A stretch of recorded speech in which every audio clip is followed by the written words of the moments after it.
Bienvenue sur notre plateforme d'enseignement, d'études bibliques, de motivation chrétienne et de partage d'expériences Rise in Christ, qui veut tout simplement dire s'élever en Christ, grandir en Christ, ressusciter en Christ. Alors, nous allons parler dans ce premier numéro de la notion de l'évangile, parce que je crois qu'il est important de savoir ce que l'on met dans le contenu évangile.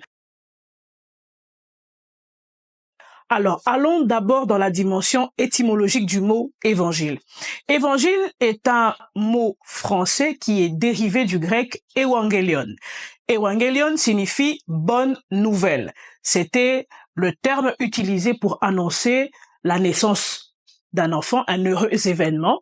C'était également un terme utilisé à l'époque antique pour désigner des changements majeurs dans un royaume. Lorsqu'il y avait des changements majeurs dans un royaume, on utilisait le mot évangelion.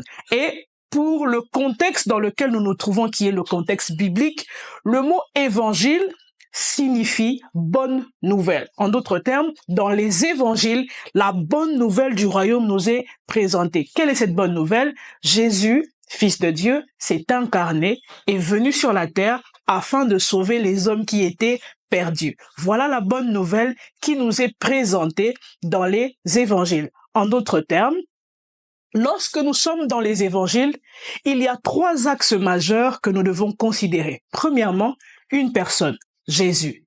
Il est le centre de tout ce qui est écrit et décrit dans les évangiles.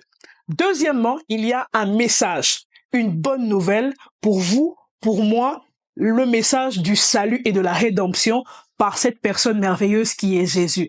Et troisièmement, il y a derrière l'évangile la puissance de Dieu. Paul dit que l'évangile est la puissance de Dieu pour quiconque croit. Donc, trois choses à retenir lorsque vous abordez les évangiles. Premièrement, vous faites la rencontre d'une personne. Deuxièmement, vous entrez dans la connexion avec cette personne par le message qu'il apporte. Et troisièmement, vous êtes en train d'être plongé dans l'univers de la puissance de Dieu. Mais il est capital de savoir que cet évangile unique a été dépeint de quatre manières. Quatre évangiles qui sont comme quatre visions, quatre perceptions de cette personne, de ce message et de la puissance de Dieu. Et c'est ce que nous allons voir dans les capsules qui vont suivre. Nous verrons comment, à travers les quatre évangiles, quatre visions peuvent présenter la même révélation, mais selon des différentes couleurs. Car Matthieu, Marc, Luc, Jean ne sont que des interprètes de cette vision qui est présentée dans les évangiles à travers la personne, le ministère et l'œuvre de Jésus-Christ. Soyez bénis.